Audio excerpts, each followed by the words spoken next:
What's going on, guys? I'm Decon. If you don't know who I am, I stream on Twitch at twitch.tv/Decon. You should probably go follow it. I try to stream a lot.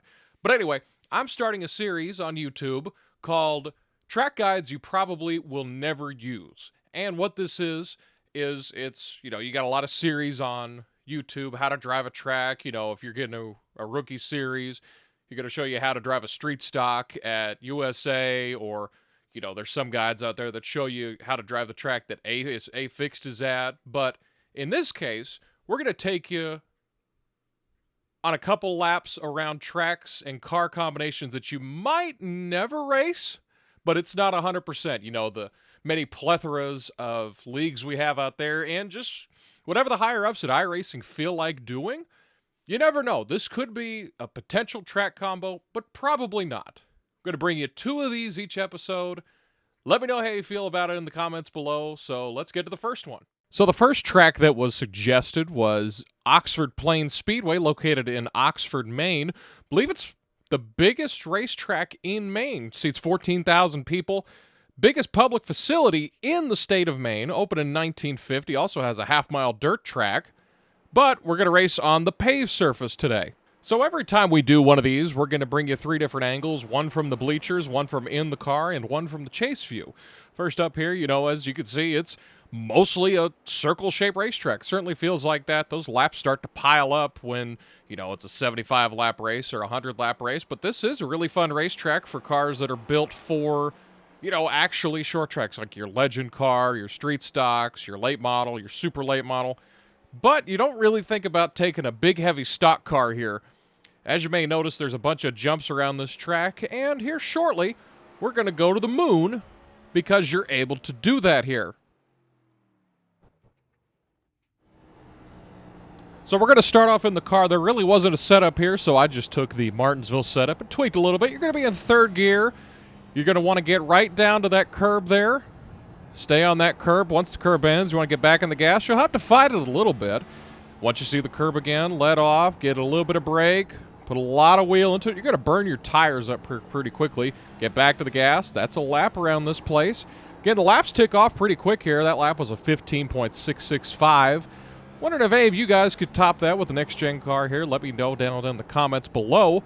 And again, out of 3 and 4, we're going to send this car to the moon, because it doesn't hurt when you do it virtually, and bam! Well, we stuck the landing, and it looks like they really need to mow the grass here. So here we are in the chase view. As you can see, you want to get down to that curb again. It's pretty much a perfect circle. One drawback to that track, regardless of what you're racing, is you're going to burn up your tires because you're pretty much turning the whole time. Whether it's a 50-lap race, a 75-lap race, a 100-lap race, you're putting a lot of stress on that right front tire, depending on how you exit the corner, that right rear tire. You want to stay close to that curb, but you don't want to hit it. It's going to make the rear end step out, and you'll end up spinning out, and you'll go over the edge of pretty much looks like a ledge over there. There's no wall out there.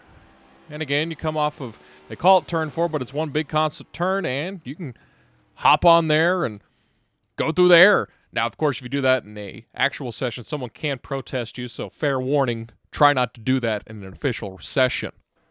So our next part takes us away from Oxford Plains and out of the country, takes us to New South Wales, Australia, as we're going to give you a tour of Bathurst, driving the 1987 car, one of my favorite cars on the simulation.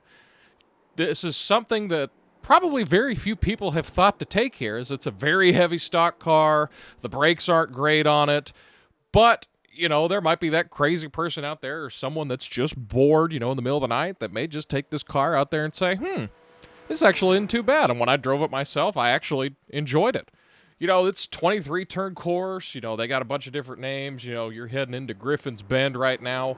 You got to use a lot of the weight of the car to get through this course, at least in this car. Now, when you're in a lighter, car that's built for road courses, if you're in a F3 car, a Formula V, or what other road course cars there are, of course, they're going to handle way different than this box with wheels on it. Now you're heading through the cutting, now the quarry corner. You head uphill, and, the name says Mount Panorama for a reason, because you're going to go through the mountains here. It's a very beautiful course, great camera angles. A lot of great angles. Good place for a race. I've seen the Bathurst 1000 a bunch of times. Again, as you hear me money shift there, you know, we didn't blow the transmission out there. This beautiful gusset jeans machine that I drove in the Firecracker 400 preliminary. Shame we couldn't get it in the show, but that's beside the point. So you head down the hill now. You go back through what they call Skyline into the Dipper for 11, 12, 13, 14, 15, 16, and 17.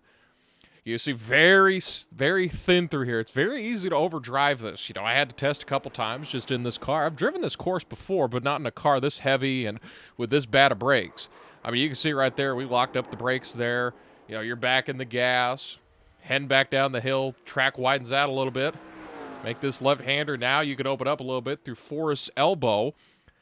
You're going to hit the chip here. Basically used a Watkins Glen modified setup. You go over the hill. A lot of different braking points here, you know, depending if you want to be aggressive, you want to be conservative. Now you're through the chase, 20, 21, and 22, this hard left-hander. You're going to get car in the air a little bit. You're going to get that left front off the ground. You see the brake rotor glowing here. You're going to work these brakes pretty hard going around this place. Then you head back down the final straightaway to Murray's Corner. Turn 23. And from the spectator point of view, this is a lap around Mount Panorama, better known as Bathurst.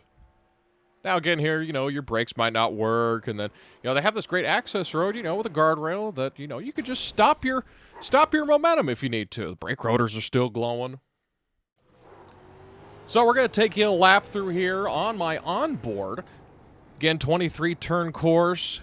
Going to use the transmission, very interesting transmission, one of the few that you have to actually use the clutch.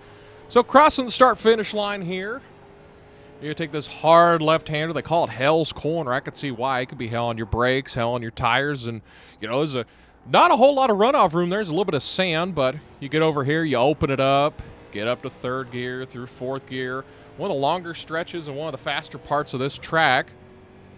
I had a braking zone here after I ran a couple laps here. I started to determine as, you know, you'll catch some air there since this car is so heavy. About that 150 sign on the left, you want to shift down. Of course, I was trying to be a little conservative here. You could probably carry a little bit more speed through this part. That was Griffin's Bend. Now we're heading uphill to the cutting, as they call it. Again, this track is built around a mountain there. Got a little loose. This is a very hard left-handed turn here. It's turn 4. Reminds me a lot of, I can't remember what turn it is at Monaco, but it's the hairpin turn. So you start heading back up the hill again, through Quarry Corner, through 5 and 6. It's a beautiful-looking course, by the way. If you have the track, it's one of my favorite tracks just from a view standpoint. You go through 7 and 8. You never really get out of second or third gear as you hear me money shift there, because, again, you know, you have to use the clutch when you shift up or down these things. You go over the hill, back through 9, back onto 10. Now you're starting to head back down the hill. Again, big elevation change. Now you're going through Skyline. Again, the track thins up here. Just seems like it's nothing but wall here. If you see the videos on YouTube of the drivers in the Bathurst 1000, it's pretty trippy to watch. So, again, you're not really using the brakes a whole lot. In fact, you're not even using the accelerator a whole lot. And you're just getting it wound up a little bit and just using the momentum of the car to get you down the hill. Now you get to 15 through 16. Open her back up again. Now you're going down Forest Elbow. You're able to get back up to top speed. Longest straightaway of the course. You're heading toward the chase, which is 20, 21, and 22. There's a braking zone. About when I finally hit the chip all the way, I started to let off, got back on the gas a little bit. About that 150 sign on the right, started to shift down through third, down to second. Got a little air with the left front. That's normal, just with the way the setup was, but it's as good as you can because obviously there's not a setup that goes with it. So you come out of there, you head toward Murray's Corner, make that hard left-hander, downshift. It's a hard corner. It's a lot like Hell's Corner coming up here, and that is a lap on board at Bathurst. You get a very beautiful track, and again, you have that beautiful runway area at the end of the track where, you know, if you got to shave off some speed, you can.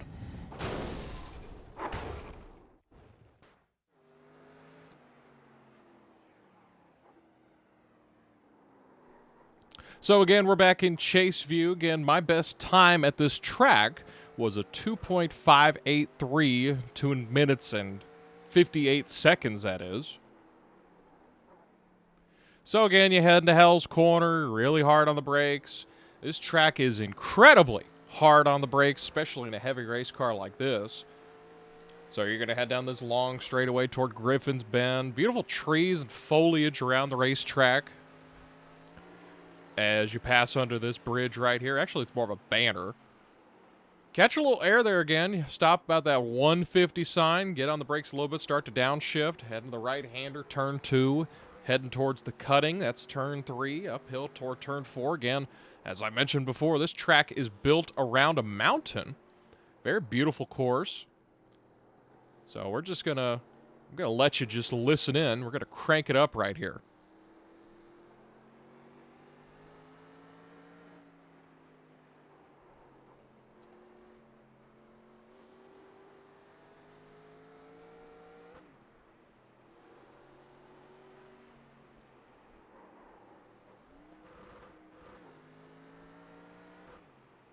Catch the money shift right there. Always great shifting on my part.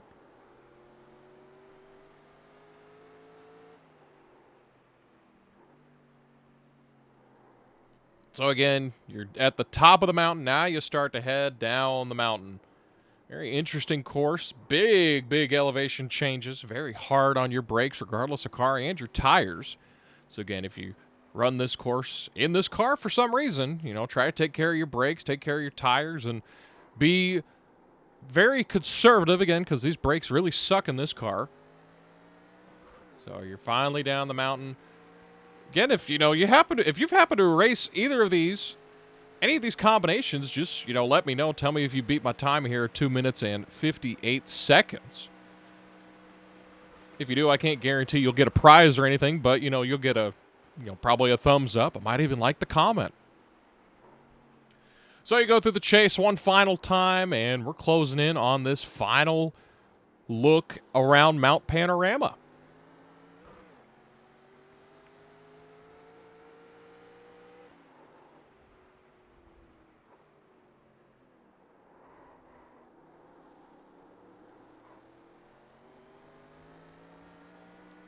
And past the start-finish line. What a great lap.